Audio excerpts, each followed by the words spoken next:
Manny, welcome to the program. Thank you. How did you get into theater? Oh, my goodness. That was too many years ago to talk about. But, Okay, we're not counting. I was probably about 15 years old, and I was in high school, and I'd always wanted to do theater. But I was the introvert. I was, just a studier and afraid to death of, being in public and all of that. Very introverted. And I had some friends who really needed somebody to do theater with them in high school. They cast a show. I think it was called Dark of the Moon, something like that. And they just needed this little old man to play Uncle Smellicue with the bald cap and the whole 9 yards. And I was very intimidated by all that and saying, no, I can't do any of that. And they said, you're going to love it. And you'd help us out. We really need it for you to help us out. Sure. And so I said, well, let me try it, because I don't have to do it. When we get to audiences, we can try this and do rehearsals. And if I don't like a couple of rehearsals, then I won't do this. Okay. But yet, since I was 5 years old, I wanted to do it. I just never had the heart for it, or the nerve, I guess, is the better word. Since 5? Yeah. I was like a little boy, and I always just admired all of that and really wanted to do all of that. And, so anyway, when I went to the rehearsals to do the show and all, it was a very highly character role. It was a high, intense character role. And it was comedy, so that was good. Yes. And so, I remember they went and got a melon the size of my head. They measured to do latex. And so then they latexed my head, or the melon, and then they made this skull cap. And I, had to talk like I didn't have teeth. And so it actually was very fun and interesting. And I was very interested in psychology, too, in high school. Yes. And so I did a little study and went to a couple of old age homes to see what it was like. And so then I got bit by the bug, and I hadn't stopped since. So oh, my goodness. So you didn't get to do it before? Your parents didn't encourage you? No. My parents actually, the first play that I was doing, this show here, they thought I was studying after school because they forbid it. In other words, no, that was, just... bad people do theater. Why? Well, they just thought, bad people did theater. Dear. People who weren't of good character. Right. And so, so I snuck. And so then I, kept thinking, well, okay, then Friday night I'll be at John's house, and Saturday night, when we had the weekend or shows and stuff. And lo and behold, this woman that I didn't know was interviewing us in for a newspaper article. But we didn't really know that. Right. She was just sitting there and she kept asking questions, and so there was my picture on the paper that got delivered to our home. So I knew the day that it was happening and that the paper was coming out, and I kept prolonging going home. I just didn't want to go home because I knew I was going to be in such serious trouble. And even worse yet, if they made me quit, then I'd let everybody down, because it was like, a week before we opened that it came out. So anyway, I'm kind of dragging my tail home, and I noticed that there was cars in the driveway and all, and so I figured, oh, my parents are having a dinner party. This is great, they won't do anything in front of anybody. And I walked in the door, and here comes my mother with the newspaper. Here's my son, I'm like, what? That wasn't supposed to happen. They were supposed to be angry. I was supposed to get grounded. Yeah. They loved it. They saw the show. They thought it was wonderful, as long as I didn't make a career out of it. But of course, yeah. And of course, that's what I did, or I started too when I was young. And from high school, I went to college. And a lot of the summers, I did college while I was in high school, summer theater in college. And then some touring stuff. All of this was done in the Los Angeles area. Wow. And so what did you do in college? Well, I did a lot of theater. But you didn't major in theater, right? No, it was more business and education, because my parents thought, again, that was the best thing to do, and they were paying, and that was good. But I really did do a lot of theater, and especially in the summer. When the colleges had college tours, they called them back then. And so we'd go to other campuses and universities, and we would exchange shows for those communities. And I did a little stand-up comedy in Palm Springs. I hated that. But you hated stand-up? I hated it. Really? I hated it. Well, back in those days, it was more of a lounge type thing. Right. It wasn't, you came to a comedy, they didn't have comedy clubs. This was in, remember, late 60s, early 70s. Right. And So it was more of a lounge. And so, you had all the drunks and the hecklers and people who really just wanted to go there and drink. So they weren't there for the comedy. You were just more like background music. Exactly. Exactly. We were like, let's see if this will bring them in. And then what actually did bring them in is I had a woman that I did a routine with. And so we took the comedy and made it musical. And we brought in music where we sang or we'd tell stories and then sing about something. And then that would get their attention. But just to stand up there and do comedy, it was horrible. Well, that's a turbulent time, too. Well, it was. It was. So what did you do comedy about? Was it political humor or just, family humor? What? Well, this was the early 70s and anything went. So it was probably not the humor you'd want to see today necessarily, It was probably more adult humor. Right. And I just didn't like it. Did you have a sense for what people liked or disliked? Because you get immediate feedback when you're doing stand-up, right? Whether they like you or not, so you would test it, and we would rewrite, because we lived, we lived in the Los Angeles basin, and Palm Springs was a little drive. So the deal was, we would get a room and food, and like $50 a night. But back in those days, that was pretty decent. Not bad. And so we would make the hour and a half drive and go there and do our show and have the day free by the pool or whatever. But a lot of times, immediately after a show, we'd go and rewrite stuff because that's when we had the feedback. Or, we knew what was going on. And then from there, I just did some summer stock and tried to get into movie a little bit. I just didn't like the movies. It was, I liked the theater because there was continuity and you got to be the character and do, every time a light burned out or, the sun moved, you didn't have to cut and jump back into character. I mean, it was great and good actors can do that, It just wasn't fun. Really? It wasn't fun. It wasn't it wasn't getting into the character and doing the whole person. Again, I did a lot of psychology stuff too when I was in high school, in college too. And so I liked that little study thing and I liked going through the whole character. I liked living that moment. And of course, back then, everything was method. And I took some classes with Lee Strasberg in L.A., and that was definitely method. And I believe her name was Lee Grant. She did a lot of the method stuff too. And so we were learned and we were trained and studied that way. But again, I only did straight theater. Then I was dared to go audition for a musical. Wow, you hadn't done a musical yet. I hadn't done a musical yet. I just was doing straight shows, mostly comedy. Seemed to be what I was comfortable with and I related with. And so anyway, I never turned down a dare. When you're a kid, you just don't turn down a dare. And so we went to this audition, and it was for The King and I. And this woman who, she was a friend of mine and the family's, and she just insisted that I was going to, and she knew that if she dared me, I would go. So I went to this audition, and I thought, okay. She said, we've heard you sing, in groups and blah, blah, blah. And so I brought sheet music for I Have Dreamed, Loon Ta, the young lover. And so he called me, but he called me after I listened to all these trained vocalists. Now, to this day, I have never had a vocal lesson. Really? Till this day. After all these years? No. This particular show that I got cast in, he gave me like 2 or 3, little tips. Drop your jaw open, breathe, that type of thing. And that's all it took. And, we were both happy with that, I guess. So anyway, after I heard these 3 trained vocalists sing, I'm thinking, this is the first time I'm going back on a dare. I didn't think I really wanted to do this anymore. And so they called me. And so Gwen says, you're up.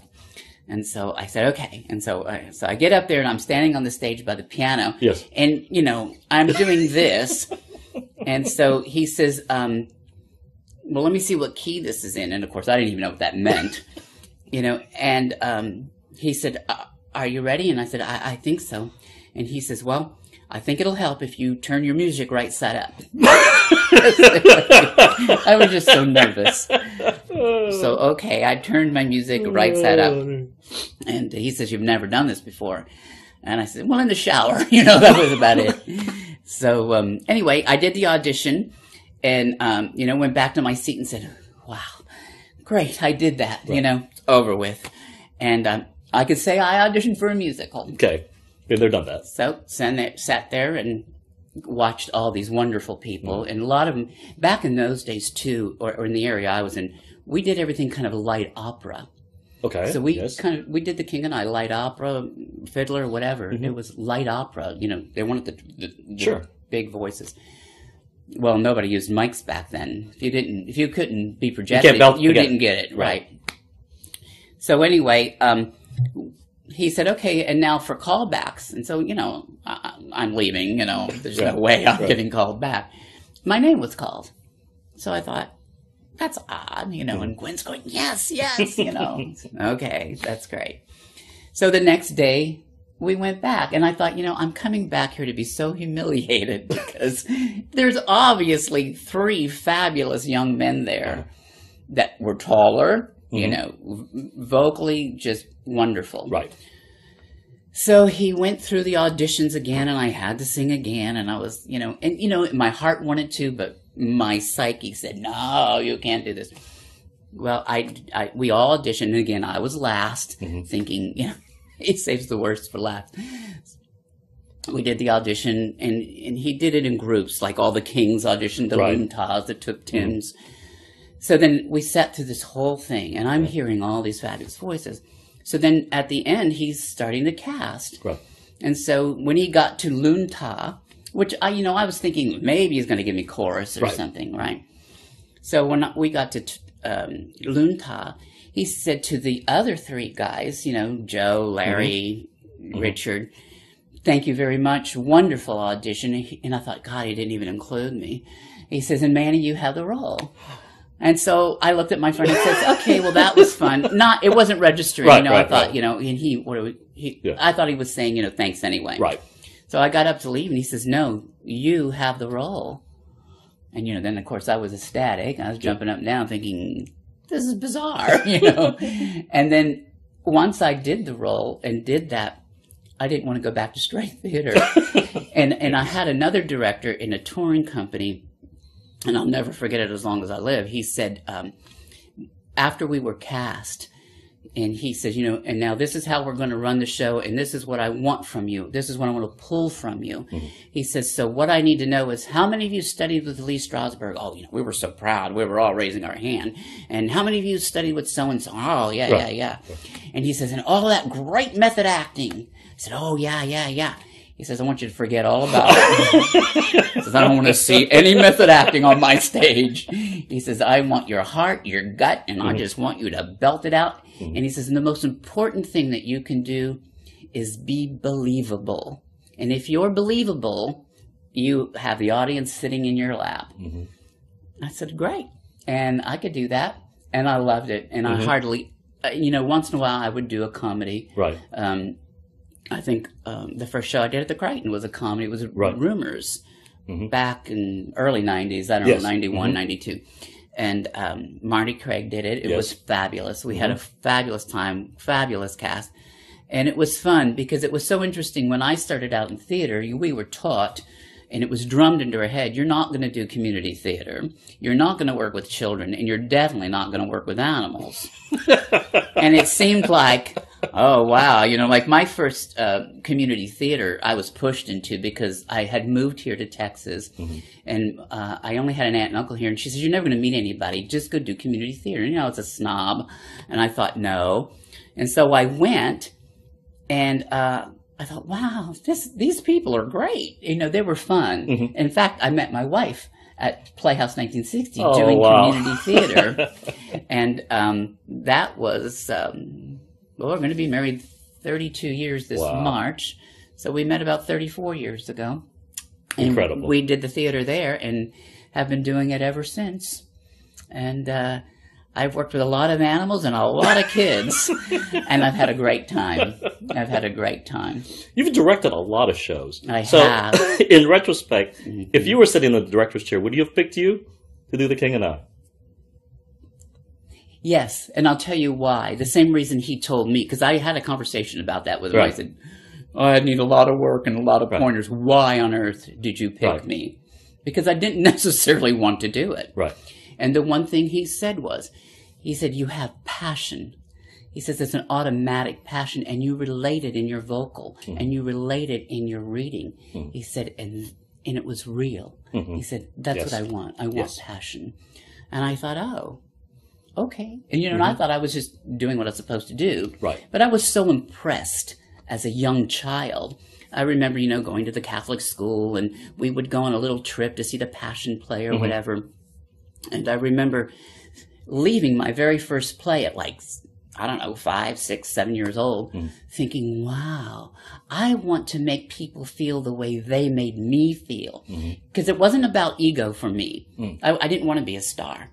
I just wanted people to feel the way I remember the very first time I felt. And so when I direct a show, I always say, this isn't about you. And that chorus member that has one solo line is as important as the lead in the show. Because, that ensemble is what touches all those lives. And if you can do that, then that's a gift. Yes, absolutely. And that's great. And so that's always been my theory. And it's funny because when I got into community theater, especially Playhouse 1960, I introduced musicals. No one wanted to do them. But I really well, I guess it was cost and lack of knowledge. I mean, we just had a lot of, people, mostly wealthy Champions people who just got together and wanted to do theater. They didn't know what the heck they were doing. And so I brought it in thinking, great, we're going to do musicals. But I never got to do them because I was the only one who would direct them. Oh. Nobody wanted to direct them. And that's funny, too, because when I was in L.A. and I was trying to break into theater, if I wasn't doing a show, all actors are waiting tables. Yes. And I hated it. But somebody was looking for a director. Well, no, I never directed, but they didn't know that. And if I can convince the guy who was directing King and I was Lunta, I can convince this company that I was a director. Yeah. Well, I got the job, and I wasn't waiting tables, and I loved directing, and I thought, this is great. So when I don't have a show, I get to direct. And it did kind of work out that way. And so I had a great time. And then when I got into community theater, I did a lot of directing, and of course it was old school. There's a lot of things today that they don't do that we did then, but I don't know. I really value what we did then, and there's a lot of things I will still do the old way and insist on it being done that way. And sometimes I'm a little Gestapo or a little harsh, but it's not at the people. It's just to get the result. Right. It's whatever it takes. I've never been a Hitchcock person who says, every actor's a cattle, one of the cattle, just move them around, and that's what the director does. I think it's important that you draw from them and you find out what their strong points are. Yes. And then you implant that into that show, or, I don't know what the word is there, but that's just kind of the theory I go with. And then, you realize, okay, he was angry or blah, blah, blah, but hopefully it was more of a respect to them also. Yes. Rather than, okay, it's community theater. You just do the best you can. No, I think you should always strive not to be what people think community theater is. You should strive to be professional or whatever. I don't think you should just say, well, that's community theater. You have to work with what shows up at an audition, but every individual has their own personality. And so if you could figure out what you can draw out of that personality to put into that character, then I think you've got a win-win for everybody. That's incredible. Of all the years you've been directing, tell me some of the people that you've seen that kind of move on to different plays, either to Broadway or different things, or you just help them to grow as a person. Well, actually, when I was in college, I worked with Steve Shapiro, which is a big guy in Broadway, or was in Broadway. I don't know if he still is, but back in the 80s, probably, in 70s when we were out of school. But for the most part, again, I wasn't there for the glamour, and A lot of it. Well, now my wife had a theater group that she did in the summer back in the late 70s, early 80s. And then she had a studio called Stars Inc. there on 1960. For years we had that. And she's had several students who have gone on to become, you know, like Lee Pace was one of her students, and I think he was doing Pushing Daisies or something. And a couple of her students, one of them is doing a touring company right now, and I can't remember the name of the show. She's doing Elphaba and Wicked. Oh, Elphaba and Wicked. Alison Luff. Wow. Yeah, Alison Luff. That's Allison it. performed at the Crighton, by the way. Wow. She did Annie at the Crighton about 10 years right. ago. Oh, wow. When I did Annie up there, yeah, which was a long time ago. Oh yeah, well, Annie, you know, it's back on, you know, Broadway again. Oh yeah, well, it's a crowd pleaser, and you know, you give so many people an opportunity because it's a large cast. Because when we first did it at the Playhouse, I suggested it, or my wife suggested it, because we thought it would also bring in more revenue because we'd have more people. And so the casting calls for 7 orphans. That includes Annie. I think we had like 50 orphans. And we had 3 bunk beds, 3 stacks high, and we just had orphans draped everywhere. And I loved it. You know, everybody says, "Oh my God, how can you do that?" And I thought, no, this is great. There were so many children that learned so much and got so much. My wife, who taught for so many years with her studio, used to get letters all the time from teachers at schools saying, you know, wow, you know, Johnny just was such an introvert, and now he'll stand up and read in front of the class, and you can see he's a happier child because of it.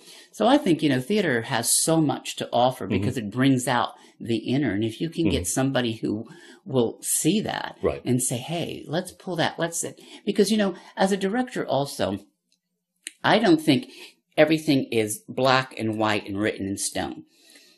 There are many ideas that people say, wow, that was an excellent scene. Where did you get that? The actor, not me. I got it from them. Something they did triggered in my mind. Oh, that's going to pull from them and make this scene better. Okay, let's restage it. Let's redo it. That's great. And let's do that, because then you're working with everybody's strong points. Yes. Because if you have a director who has some strong points, but it's only his, then that's all you're going to get. So why not get everybody's and pull that together? And so that's well, after 45 years. I learned something. Tell me what you do in real life. In real life, I'm in banking, international banking. I work for a foreign bank right now, and I enjoy it. I've done it a long time. I've worked for Bank of America, the old Chase of Manhattan, Toronto Dominion. I've done a little corporate stuff here and there. But for the most part, I've done banking most of my career. Do you get to use your acting skills or directing skills? No, I don't. But there was a time when the economy got really bad, and I went into new home sales. And again, that was because somebody said, you'd be great at this because you're an actor. And I said, really? Because I never met home salesmen that I thought were particularly entertaining, you know.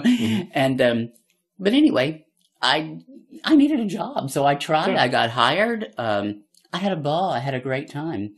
And even the people who hired me said, well, you know, we know you don't have the experience, but you sure have a lot of interaction with us, so we feel that you'll probably have that with people. But I learned all that through theater. Because remember, I was the introvert who had my face in the book and, you know, maybe looked over and thought, wow, I would love to be that person, you know. So that's where it all ended up. When you're not doing theater or working, what do you like to do? It's funny because my wife and I love to go look at furniture and homes and new homes and get ideas. And even if we don't need it or do it, we just love doing that. And we have 2 great grandchildren, so we love doing things with them also. And little putzing in the garden once in a while, nothing heavy. Right. You know, little flowers here and there or whatever. But for the most part, theater was my whole life. Yes. I mean, up until about 2 years ago, after I left theater to get a real job, make, a steady income. Well, I wanted to have a family, so that was not being selfish.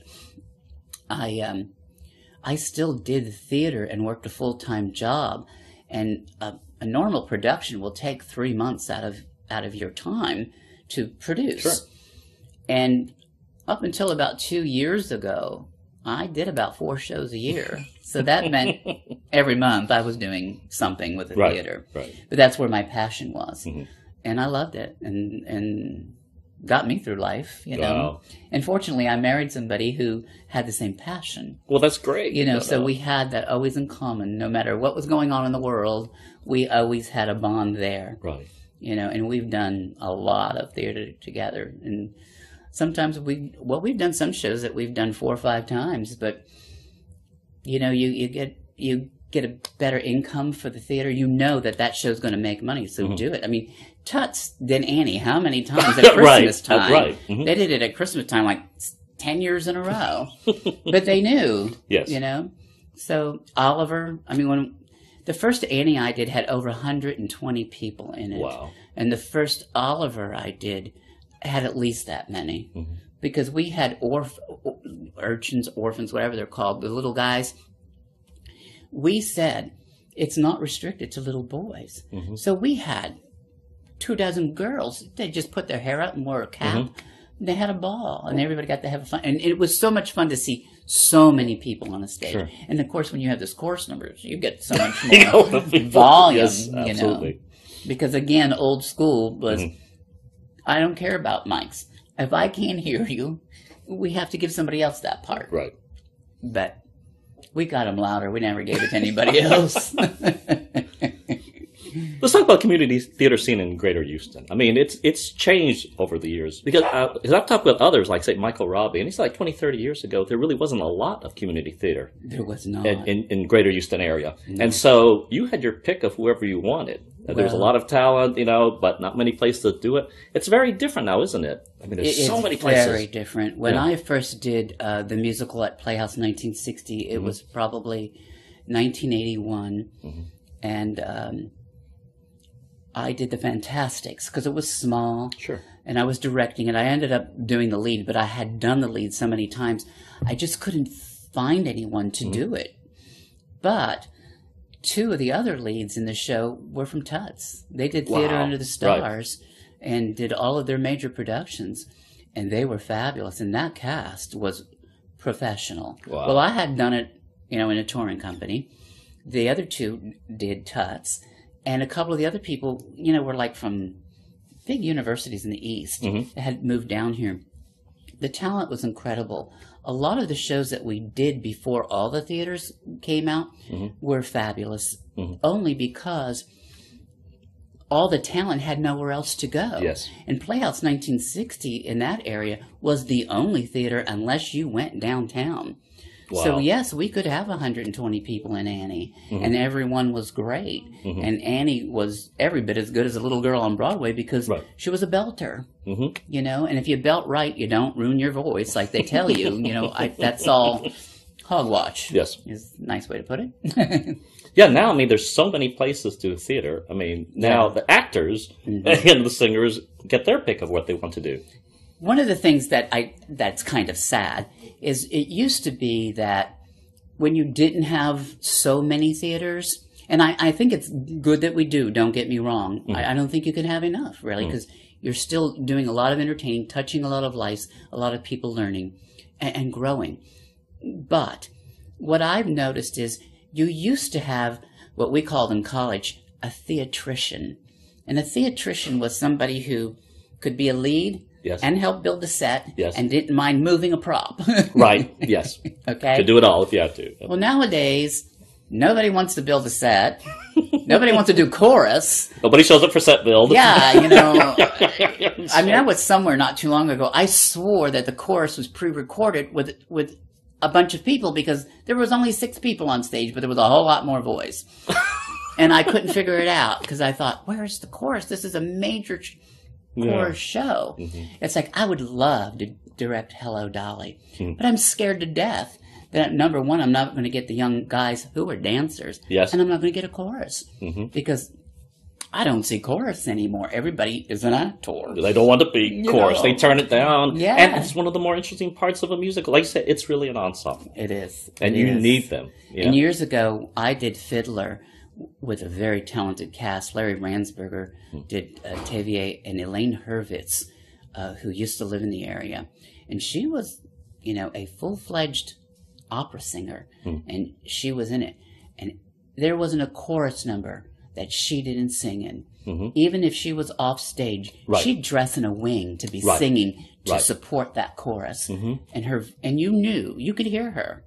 And it also gave the confidence to the rest of the chorus. And so they built, they wanted to be as good as Elaine. Yes. It was fabulous. It was so much fun to put on a production back then. And that's why community theater was okay for me. Because I was always afraid, oh my gosh, It was fabulous. I've had a great time. And I still do. I just backed off a little bit, after 45 years I can do that. So, well, I guess we've noticed that too. Dedication is different from folks. I mean, people not showing up for rehearsals. It's important. You have that whole, it. Well, my wife always came up with this motto: there's magic in the theater is magic, and there's magic in the theater. And I've come up lately with saying, there's magic in the theater, but you cannot show up for rehearsals and come opening night and think the magic's going to be there. Or, like we have theater fairies who build sets. Right. Or do costumes. That's the part I miss the most, because I don't see that anymore. Yeah, it's hard. I don't know how people do. Well, even let's say doing costumes or something like that. I mean, a lot of places where you used to be able to get stuff, like Glicks, doesn't exist anymore. Yeah, that's incredible. I can't believe that. That's incredible. And I remember when we used to have people saying, "It's our turn to do tech. We want to do tech. It's our turn. So and so did it last time, or it's our turn to help build the set." Right. Well, I used to make it mandatory. If you couldn't build the set, you couldn't be in the show unless you had allergies, or something. Like if I had a lead who had allergies, then I don't want him near the set. Right. And I used to love to build sets. And in the last few years, maybe 7 or 8, I can't even go near sawdust anymore because of allergies. Yes. So it doesn't even matter if I'm directing. I just don't want to sneeze for 2 days. But I used to love that. But again, I was trained to be a theatrician. We had to paint. And even in college, we had to learn how to go find furniture and reupholster it to where it was presentable for a stage set. Wow. I mean, we had to learn how to build and how to... and I didn't know any of that as a kid. My father loved mechanics, so he would make me work on the car with him. Wow. And when it had to do with the house, somebody else did it. Right. So I had to learn, a hammer and a nail, basically. Well, we talked with other recent graduates from different theater programs, and while they may have to do everything, it sure doesn't seem like it. No, because there seems like they don't know tech, or they don't know sound, or they don't know costuming. And I know it's got to be part of the program. Come on, that has to be part of the program. Well, I would think so, unless they're now doing programs for just, technicians and just directing. I don't know that they are, but we it sure feels like it. Yeah, it sure looks like it. But we had to stage manage a show. We had to prop a show. We had to costume a show. Guys, too. They didn't care how you did it, but you were going to do it. You were going to do it, yes. And they'd give you pointers or help you. But you had to be, at least for one. And of course, tech for me, they used to say, Manny, you're great in theater, but stay away from tech. Because I was bad in tech. I don't know what it was. Something didn't click. I don't know why, but maybe because I didn't feel like I was one-on-one. And to me, it was technical, I was like, it's like algebra. Don't want to do it. No. I just want to work with the people, But anyway... We did all that, and I would sure love to see that come back. And I'd love to see more of the theaters, since there are so many of them, instill that, But it's tough. What have you done or haven't done yet in theater? I mean, you've done all different types of shows, and you've written plays. And what is it that you haven't done that you would like to do? There's a couple that I'd like to redo. There's a couple of shows that I've... you don't get tired of the redo? No, especially when you have so much great talent. I sit there and feel like I'm the one who's being blessed, even, like when parents would come up and say, oh, we thank you so much for doing this for so-and-so, for our kids. It's like, no, I'm the one who's getting something back, because I feel great, too. And I see those audiences out there. I love being at all the shows. I remember, in LA, you had to, if you were directing a show, a lot of times you'd have to go on to something else. So you didn't get to Right. see it open or be there. Right. And that's another thing I love about community theater. I get to see the rapport and the audience feedback. And there are times when, we've opened a show and I've said, okay, tomorrow night's show, be here 2 hours early. We're redoing a scene because it didn't work. Right. My wife's done the same thing. But you just want the best all the Absolutely. time. But I would like to redo like Jekyll and Hyde. I'd like to redo Les Mis. Those were really I loved Oliver. I'd love to do Hello Dolly someday, but I just know that that's too hard to tackle with, chorus wise. Wow. So I probably would not put it on my bucket list. Is there any place you'd like to go that you haven't been yet? I'd like to go to Europe. Really? You haven't been to Europe yet? I've been to Northern Europe. We went to Russia and Holland and all of that area, Norway, and we loved it. And it was life-changing, to see, people who dedicated 50 years of their life to build this cathedral or to hand paint the fascias. And it was life-changing to see that artisan and the lifestyle. Even today, some of those areas, so many of those areas are still much more simpler than what we're living, and they seem very happy. And so that's a good thing. Yeah, that's right. But I'm, and my family all came on the boat from Italy, and I haven't been. Oh, you need to go. And I like to go to Italy. Time. Yes. I really would. I'd love to go to Europe. I'd love to go to the Louvre in France and Notre Dame. Yes. Some of those places that, everybody talks about, I'd like to, especially after going to Russia and all, and seeing some of that old architect and, walking places people walked, 400 years ago. That's fabulous. Right. Yeah, here something old is 75 years, 100 years. And I want to that's nothing. Right. And I like to do it before I get too old because they don't have elevators in all those places. You want to travel while you can still feel like and traveling, walk up all those steps. Yeah. Do lots of walking. Do you have a favorite actor or actress or singer that you see on film or? No? Well, it's funny because it really doesn't have to do with theater, but maybe it has to do with my age and the era I grew up. But when I was a kid, I used to love Dean Martin. Yes. The old, and the Rat Pack. I just loved that little Rat Pack. I don't know. It was a fun time and all.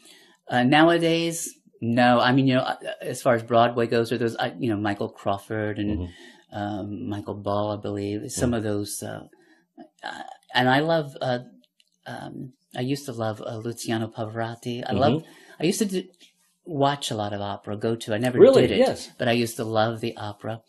And Andrea Bocelli, I guess he would be my favorite today. Really? He really would. Yeah, he has so much passion, and I just love hearing him. And there's a young lady now that's I'm trying to remember her name. If it isn't on Channel 8 these days, I don't get to see it. But she's a young, pretty little blonde, and I just can't think of her name right now. But boy, her power and her passion is wonderful, and she does a great job. So, wow. All right, I'm going to ask you the question we've been asking everyone. Okay. If heaven exists, what do you want God to say when you get to the pearly gates? Well, I'm going to be so grateful I got there. Well, he's not going to say, "What are you doing here?" Or something. Right. Probably we're like, "I got a part for you." Yeah. Yeah, or I have a show. Just a show. How about comedy? Yeah. No, musical. Let's go do a musical comedy. How's that? Manny, thanks so much for being with us. Thank you. My pleasure.